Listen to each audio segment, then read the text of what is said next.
Ethan, don't do this. Not tonight. If we're not in VIP, it's social suicide. People are watching where we sit. Let them. Let them? That rope is the whole point. That's where you get noticed. You want to stand at the bar like we couldn't afford it? Couldn't or wouldn't? Stop. Look, those girls by the entrance. That table of guys. Even them, they're literally tracking us. Do you even like them? Doesn't matter. They decide what's cool. So we don't like them, but we want their approval. I want respect. I don't want to feel small. And you think a table makes you big. It makes people treat you big. It's $1,000, Ethan. One night, a table, a signal. If we sit there, do we become better people or just more visible? Visible is currency. To who? To everyone. Then it's not a table you're buying, it's permission. Permission for what? To feel worthy, borrowed from strangers. Paying for status is a confession. I don't trust my value unless it's stamped and roped off. You're making this deep. Because it is. My peace of mind isn't for sale for $1,000. I can't control their opinions, I can control my character. So you're really choosing 2 drinks at the bar? Yes. And if they judge? Then they pay the price of their own minds. I'm not wearing golden handcuffs just to be seen. I chose the bar over the rope because true value doesn't need a velvet rope. And listen, look at me. The world will always offer you a deal. Trade your peace for their approval. The stoic answer is simple. Don't sell what you can't buy back. Let them keep their rope. Keep your mind. Why do men ask women to be their peace, and most of them bring chaos, and then get in their feelings when women match energy? Oftentimes, be my peace to a toxic man means take my and don't say shit about it. Let me walk over you without you complaining too loud. Do not disrupt me doing what I need to do for me and keeping you in the place of an option. Don't you understand? You are lucky to be with me. How dare you complain about the I give you? You should just take it. You know why? I'm that man you always prayed for. So let me just do my thing. Let me run my play. And here's the thing. I need you to find a man that has already found his peace before he found you. Woo-hoo. Talk about it. Your job is to not disturb a man's already established peace. And here's the thing. Oftentimes it is the men, the unhealthy men, that is bringing chaos in your life and then turning around and wondering why you can't be their peace. It's raining and you ain't my umbrella. Wait, if you want, fellas, for the healthy men, the men that want to be healthy, if you want a woman to be peaceful, why don't you be a peaceful? But of course, I'm talking to the healthy men, and the unhealthy men, y'all know I was talking truth about y'all too. I got a DM last night from the video that I stitched of a man saying, if you don't own a gun and you don't know how to fight, tell me how you're a good father. And in my video response, I showed a conversation that me and my daughter had so I could educate the world on how a child perceives what a good father is. And this strange man was so upset and triggered by my video, he sent me this sweet direct message. Take a look. Mr. Cy Nelson, somebody I have no idea who that is, says, first and foremost, I like that you are using your daughter as a prop. Second, the fact that you would totally take this comment and then apply upon him that he is saying that the only responsibility you have as a father is violence. It's a masterclass in deception. You are a giant cunt and are no one's moral better, so please quit acting like it. Well, Cy, first and foremost, my daughter's not a prop. She's a part of my life, and I share her as part of my life on my content all the time. She's actually allowed to tell me if she wants me to post a video or not if she's in it. So she has full consent on the videos that she's in. Second of all, I don't get any money from my videos, and I don't get any extra engagement from my videos. I don't use her to try and get more engagement. So she's not a prop. She's just my daughter. Her being in that video was just an educational video to show people how children think when in terms of what is a good father. She's not a prop. She's my daughter, and she's okay being in videos. Secondly, Cy, the first man implied that physical fighting and guns are necessary for fatherhood when he said, if you don't own guns and don't know how to fight, how are you a good father? My daughter and I, when we say we believe being a good father is things like support, love, caring, and nurturing, what we're doing is we are challenging the premise that guns and physical violence are necessary for fatherhood at all. And last but not least, you called me a giant cunt. That's so sweet. I have a question. Why are you so emotionally impotent that you have to message men you don't know and call them cunts just because you were so triggered by me showing a conversation I had with my daughter? Matter of fact, do you have kids, Cy? Would you look at that, Sai? You have not only a wife, but daughters and sons. Do they know that you get on social media and message strange men because you're so emotionally triggered by videos that you can't help yourself? Does your wife and your daughters know that you message people to call them cunts? You know what, Sai? I really hope children and your wife don't find out that instead of spending time with them, you're on social media platforms messaging strange men to call them cunts, all because you're so emotionally triggered over a video that you couldn't help yourself. I really hope find out what a pathetic man you are like that. Okay, Sai, bye-bye, boo-boo. You have a good day now. Stop messaging strange men on the internet. You guys let me know what you think about this in the comment section. Like and share this video. As always, dedicated F Dad, out. Secure men, what happens is they select wisely. They select the woman, and if she's doing behavior that's not good and they can't accept, they remove themselves. What insecure men will do is select poorly and then almost shake her to be better, like keep begging her. And that's why women start to call a man insecure, because you don't like a lot of me, but you can't leave me, so that makes you insecure. Whereas a secure man, you don't like a lot of me, you leave me. So we don't call that guy insecure. We call the guy that keeps blowing up our phone knowing that we're going to go out every weekend. Keeps shouting and screaming every time we post a bikini picture, but will still be with me and still pay for dinner and all that stuff. So that's the guy we call insecure, the one that can't let go. What I think modern women fail to realize is that men being done with dating, modern dating, isn't a trend. It's honestly, it's a response to all of the stupid stuff going on in modern dating. It's a response to, or I should say, from men that have done everything right, worked hard, stayed out of trouble, treated women with respect, showed up consistently, all of the things that you said that you wanted a man to do, communicated effectively, went to therapy, emotionally mature, by every measure, anything and everything that you can think of. The man was exactly what you said that you wanted. He was a good man. Well, if you actually want to be a good human, then you do this, and he did it, right? But for some reason, women thought they could continue to, quote unquote, raise their standards to where men doing the stuff that you ask them to do is now the bare minimum. And now they got to keep on trying to jump and get over the bar, and now they got to be Olympian to get over your bar, and I'm not settling, I'm not lowering the bar, that type of stuff. And it just comes to a point to where any man who keeps getting told he's not enough, despite doing everything right and trying to cater to you, that man's going to stop auditioning for whatever little nonsense that you have going on. Oh, wait, you sassy. No, I'm respecting myself. So whenever I hear a man say, why don't women take off their eyelashes, they fake nails, they makeup, all this lip stuff that they doing, they weaves and they wigs or they braids or whatever, I immediately think there's a 50-50 chance that he just wants a boy. Why is a request for somebody's natural appearance interpreted as an insult rather than just like a preference for authenticity? I think you guys are only offended because y'all are ugly. Here's what you sound like. How dare you want to see my natural face? How dare you want to see my natural hair? If you request seeing me natural, you want a man. Y'all are insulting yourselves here. You see, this is why you guys need to stop following everything you see on the internet. Because for one, y'all sound stupid as hell. And two, you guys are insulting yourselves and you can't even comprehend that. Just think about it. He wants natural and you're going to say he wants a man.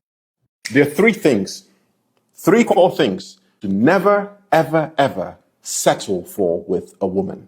If you do, they're going to cost you big. How do I know? I'm someone that has worked with thousands of men and helped them accelerate their lives in very short periods of time. The first thing is having a woman where when she's in your house, at home after a long day, you step into a cold home.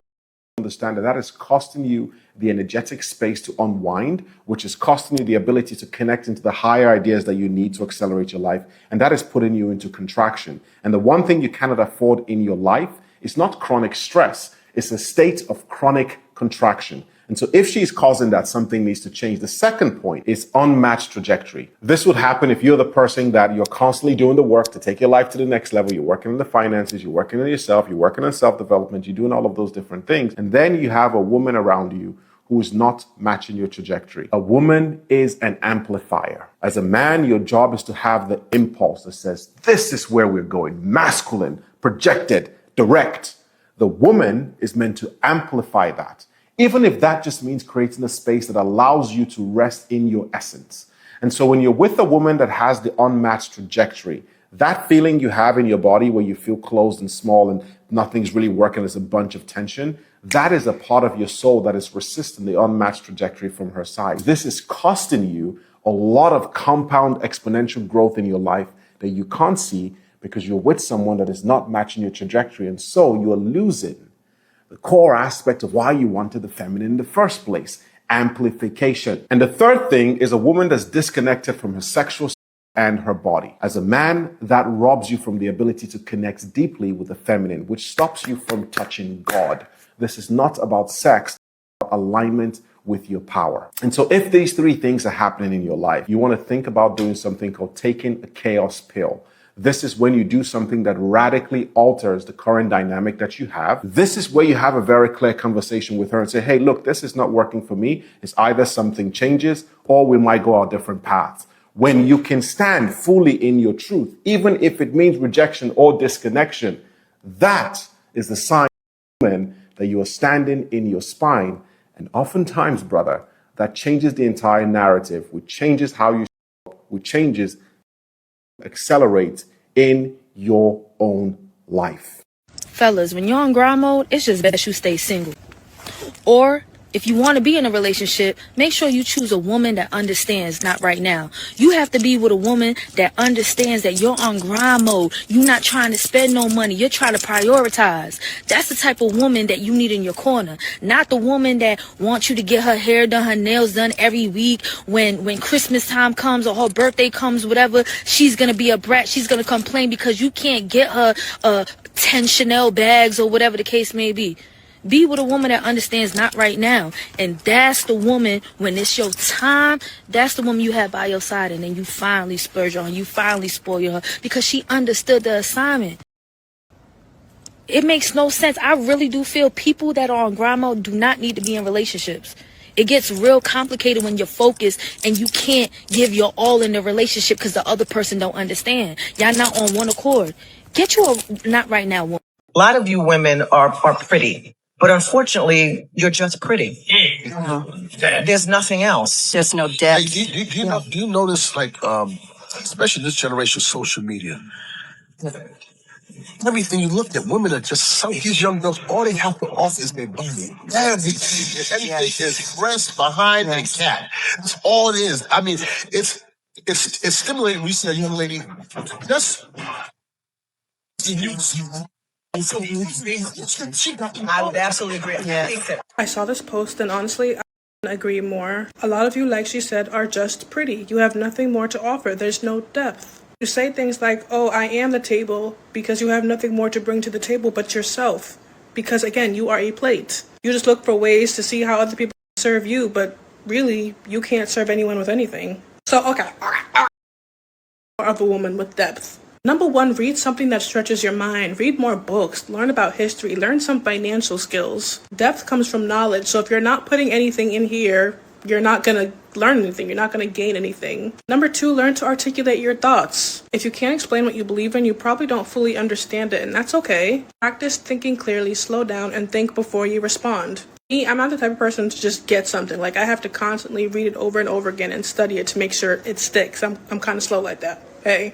Next, start learning to ask questions. Why does this matter? What's the long-term impact of this? How can doing this possibly affect me? Try to think about the deeper meaning of things and the impact that they can have. I think it's so cool to meet people, lastly, who are well-rounded on so many different things. Like my dad, for example, he is someone who you can just speak to about anything, and it's like, how do you know that?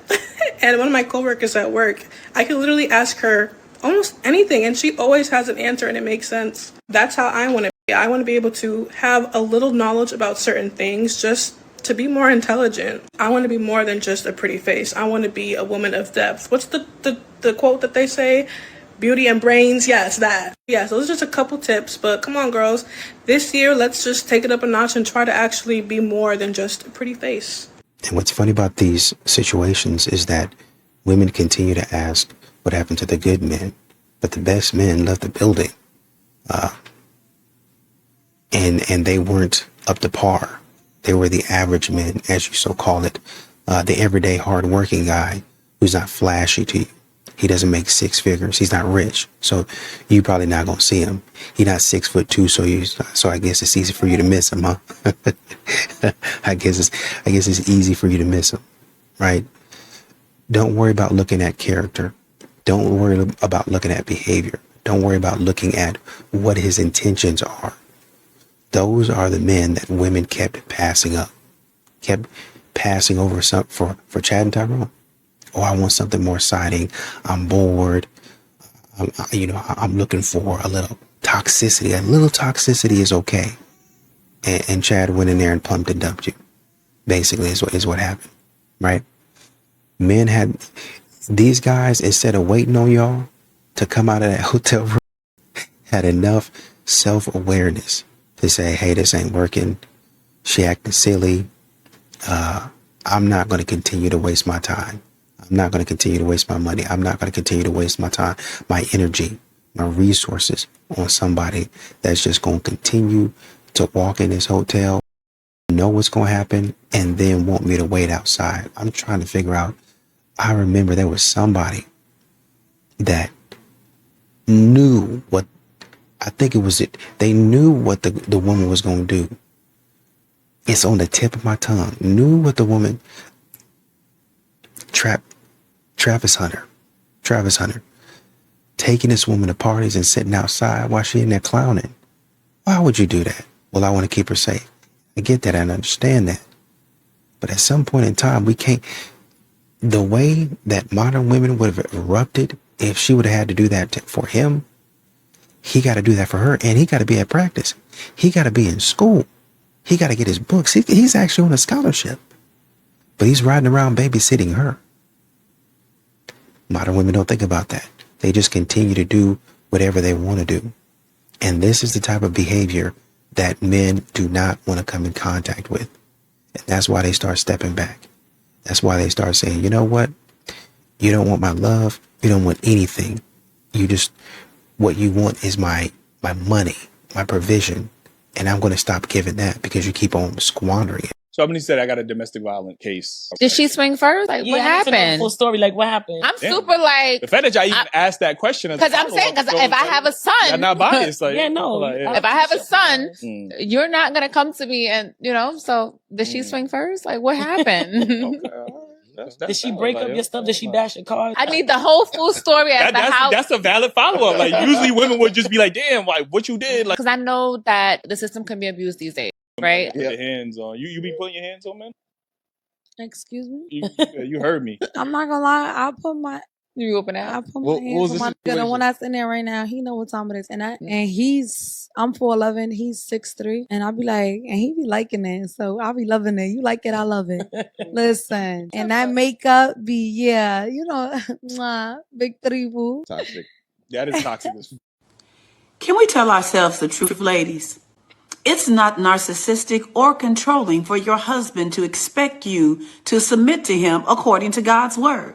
God tells you to submit to your husbands in everything. But many of you have made this a point of contention to the point that so many of you husbands, now I'm going to get on your case, are not enforcing God's will in your own home. The lack of peace. You don't want no problems. You cannot continue to abdicate your responsibility to lead your home. Wife is using buzzword to try to manipulate you into thinking that you're doing what God wants you to do in marriage. Is wrong. It's not wrong. It's gaslighting. It's narcissistic behavior to expect you as a real man to not enforce biblical order in your homes.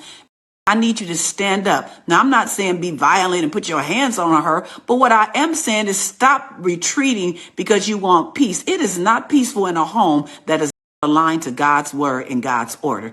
Now, if you believe this and you want to get things in order, I want you to type husband for the men. And ladies, if you know you are out of order and want to get in order, type apply. Talk to you in the next message. Bye. This chick says she ain't embarrassed about nothing. That who's on here and said that nothing is embarrassing when you hot, she I fear. I was talking to somebody the other day and we were talking about dating, and I was like, yeah, because I'm single and I date a lot. Like, I go on a lot of dates. And the conversation then led to how I don't have a car. Like, I don't drive at all. I don't have a license. And she was like, oh, you don't think it's like weird when you tell guys like you don't have a car? And I'm like, no. Why would it be weird? She's like, you're not like embarrassed? I'm like, I quite literally am never embarrassed about anything. I take public transportation. A lot of people on people who take the bus and shit like that, which I don't understand why, because it's eco-friendly, it's cheap, it's there for a reason, it's pretty reliable. I will take the bus forever. My grandmother never drove. She took the bus. I don't care about stuff like that. And she was like, I just feel like men judge you for stuff like that. And I'm like, I am fine as I am fine as if anything, a man is going to judge himself for not making enough money to buy me a car if he sees me on the bus. Like, I don't have to worry about men having negative connotations with anything that I do. I also don't have a job. I don't work. A man has never brought up the fact that I don't work. He's never had concerns about me not working, because all the men that I date already know I'm as, and they know that they gotta figure it out to make me happy, knowing I don't drive and I don't have a job.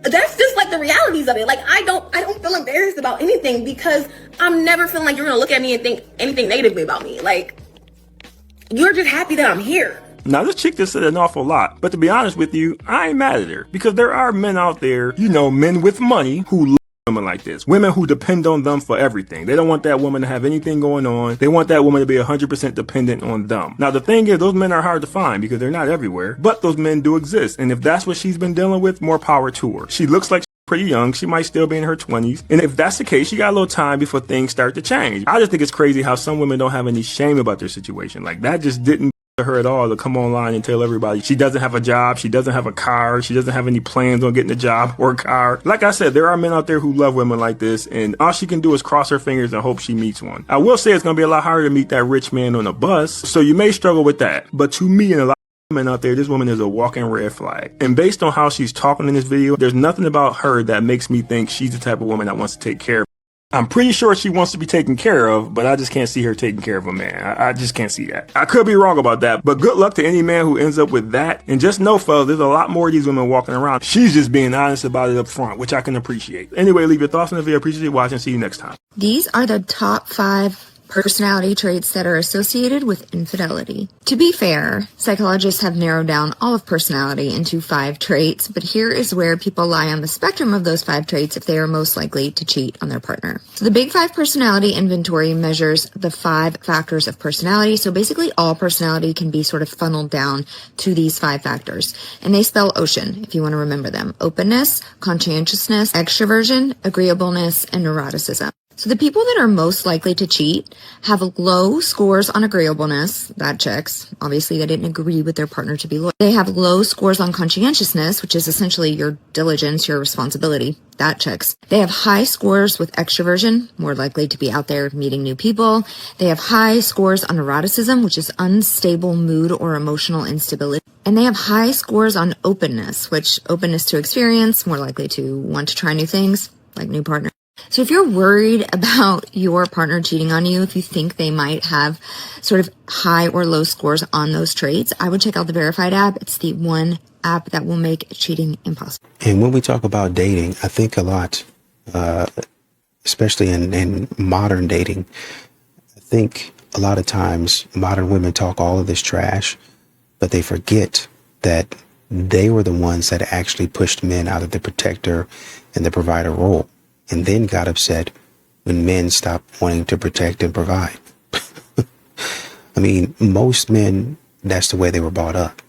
That's what they saw, whether it was in a movie or maybe dad or uncle or grandfather showed them what to do. They were with it. But modern women kept on playing around, kept on telling men they weren't enough. Men didn't even get a chance to show, hey, you know, this is what I can do. Hey, you know, I can be of service to you. I can cater to you. Modern women didn't want to hear it. There was, you know, and they always talk about, well, why don't men approach? There was a woman, instead of just leaving it offline and letting it go, got online and started clowning a man for being cringe. Now, what he said was kind of cringe. He walked up to her and he was like, how'd you get so beautiful? That was cringe. That was cringe. But, you know, maybe a little laugh. And I don't know, you know, I guess it must be the coffee. You have a good day. and then walk off and do whatever you're doing. Doing that, you decide to get online and shame the man. And then y'all wonder why men ain't paying attention to you. You wonder why men ain't protecting and providing. So there's this movie called Players, and it's about this woman who runs plays on men and women with her friends for hookups. And for 12 years, and they're really good at it. And there's no strings attached until she meets her dream guy in real life. So her and her friends run a play on this guy for a one-night stand. Their usual. And then after the one-night stand, he doesn't pursue her. He quite literally offers to get her a lift home. Doesn't ask for her number, doesn't want anything else to do with her. So she decides on her own accord that she wants more. So they run another play. Only this time, she wants a drawer in his place. And for women, that drawer means something. It means importance. It means space. It means you're making room for me in your life. So she molds herself into what she thinks he wants. And later, she realizes they're not such a good fit. Go figure. And here's where it gets psychologically sticky. At the end of the movie, she decides that she wants to be with her best friend, one of the guys that she's been running plays with. And at the end of the movie, she tells her best friend, Nick did rewrite me. He rewrote me. That line sounds poetic, but if you listened closely and you were paying attention throughout the movie, the entire movie, I don't know how you could miss this part, he didn't rewrite her.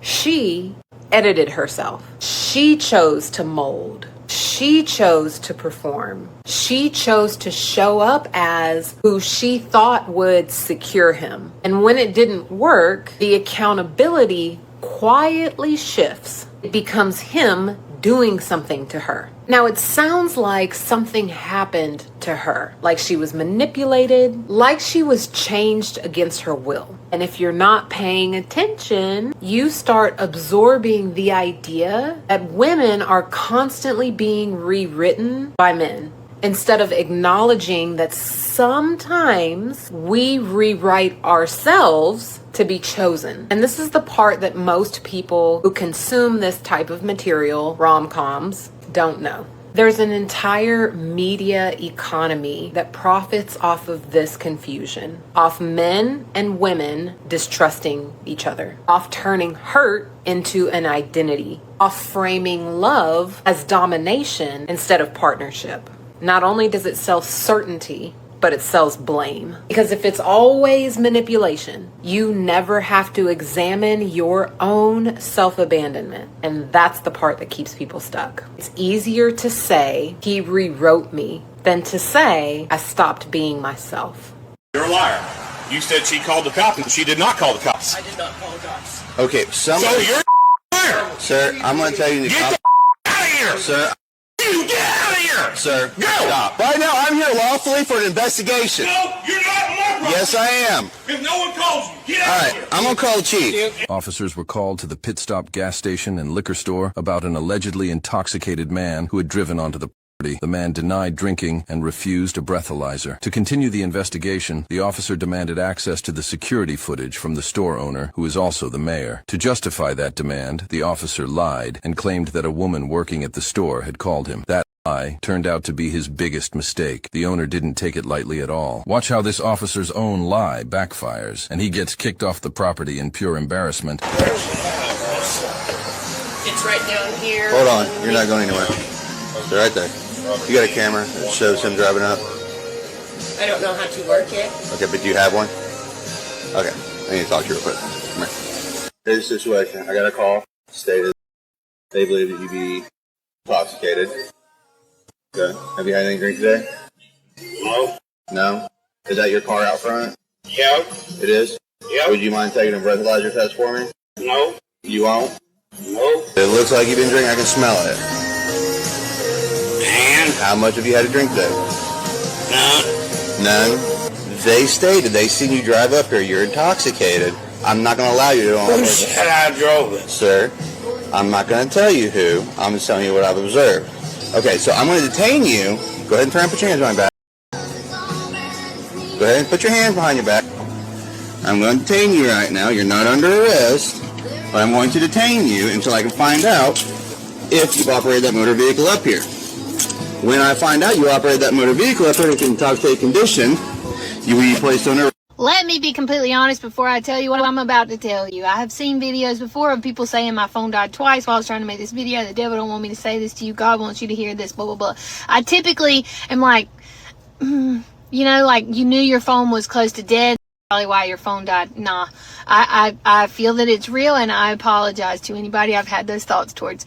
Get this. I'm going to show you. I'm going to include it here on the screen. But I walked with my daughter earlier to see the sunset. The reason I went down to the water to see the sunset was because I truly needed to remind myself of where I'm at. Both my kids came home feeling bad. Somebody made them feel bad about living in a camper. Instead of choosing to be ugly about that, I chose to allow that to be a teaching lesson. We don't understand people's circumstances, and we don't understand why God does the things that he does, and we don't understand a whole lot of what's going on in other people's lives, especially the people who have a negative outlook and feel the need to tell it to you.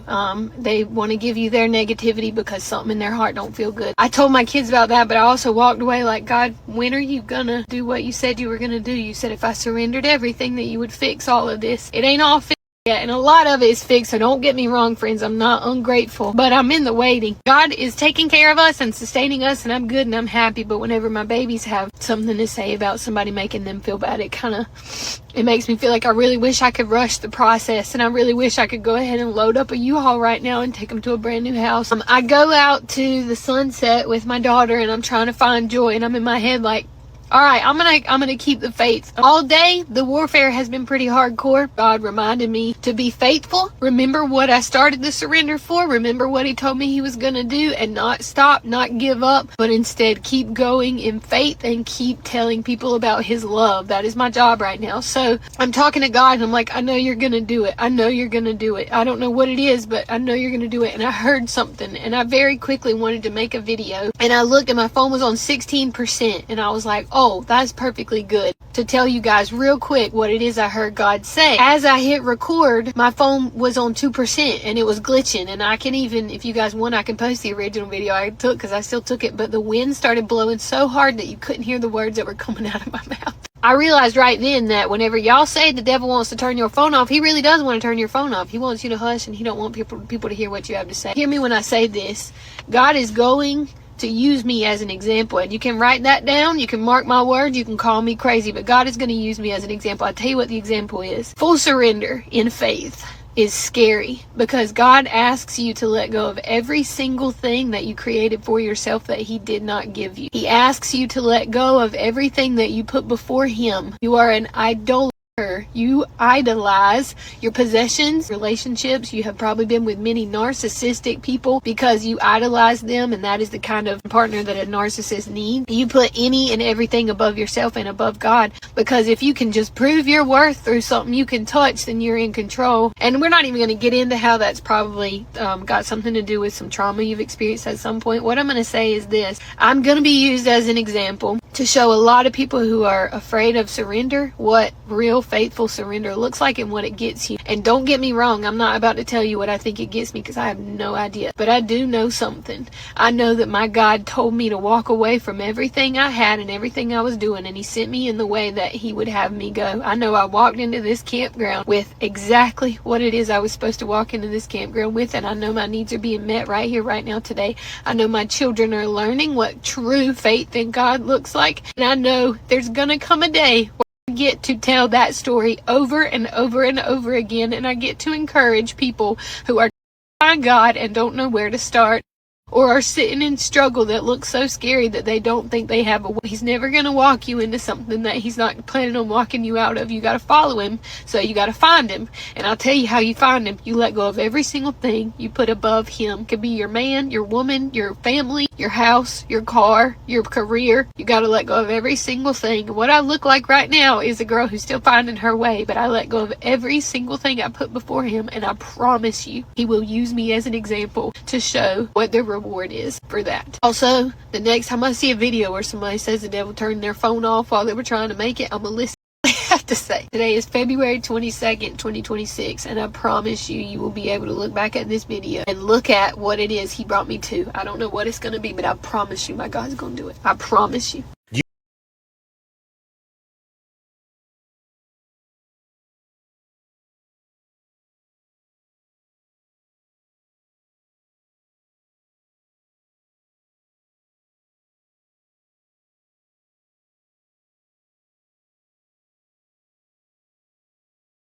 Man, I understand not wanting to be in a camper, not wanting to be in a trailer, not wanting to drive around in a hoopy, but it just is what it is, man. This is what it is. And you got to be okay with that until you can do something better.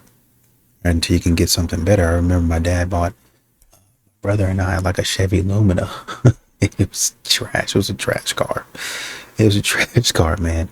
And when it would rain, thank God for Rain-X. Thank God for Rain-X, because when it would rain, just the windshield wipers, instead of, the passenger side was fine, but the driver's side, it would go up and then it would just stop. As a matter of fact, when your windshield wiper goes up, it kind of goes up at hits a 90 degree, but this windshield wiper would kind of tilt almost like it was trying to escape from like the little mechanism holding it in. And so I had to stick my hand out the window and push it back, and then it would come back up and do the same thing. So I had to push it back. And so I finally got tired of it. And mind you, this is in rain that you have to do this. Roll the window down and put your hand out there. And eventually I just kept leaving my hand outside the window, like kind of on the windshield wiper, and the windshield side of the car. And the windshield wiper every time would come up, would hit my hand and go back down, hit my hand and go back down. So that's what we had to do, because sometimes it was a torrential downpour out there, and so Rain-X would do what Rain-X could do, and that was probably about the end of it, honestly and truly. So yeah, man, I understand not wanting to go through that, because afterwards, rains all down my arm, all down the side of my clothes, going all into my pants and stuff like that. And you're trying to go to class and do other things. So, until you get something better, you move into a better position. You just kind of content with whatever you have. You want to make the crime the investigation, and that's dirty work, because you're not grieving the betrayal. You're just furious about how that betrayal was discovered. She went through my phone. He checked the phone bill. She showed up unannounced. He tracked my location. She called the number back. He read the deleted messages. She asked too many questions. You want to turn that spotlight from your betrayal to their method of discovery, and I just that, because now suddenly the conversation is not about the hotel, but about privacy, not about the lies, but about boundaries, not about the emotional affair, but about trust being broken because they looked. That is manipulation. That is deflection. That is a guilty person trying to flip the weight. And here's the move. They start acting offended. How dare you invade my privacy? So you don't trust me? This is toxic. You're crazy. You're insecure. You're controlling. And now the betrayed partner is apologizing for cracking the case while the actual betrayal just sits there untouched. Listen to me carefully. If you are more upset about the method of discovery than the damage that you caused, then we need to talk, because real accountability sounds different. It sounds like you shouldn't have had to look. You felt something was off because I gave you something to feel. I broke trust before you broke privacy. It sounds like grief, like ownership, like urgency, like pursuit. It does not sound like outrage. If you cheated and got caught, the focus is not on how it was uncovered. The focus is the wound that you created. And if you're the one who discovered it, do not let them flip this script on you. The problem is not that you investigated. The problem is that you had something to find. I'm Coach Bear. I believe in healed relationships. I believe in reconciliation. I do not believe in letting people play in your face. I help couples and individuals break toxic cycles and walk into transformation. It's your turn. Marriage takes effort, so put it in.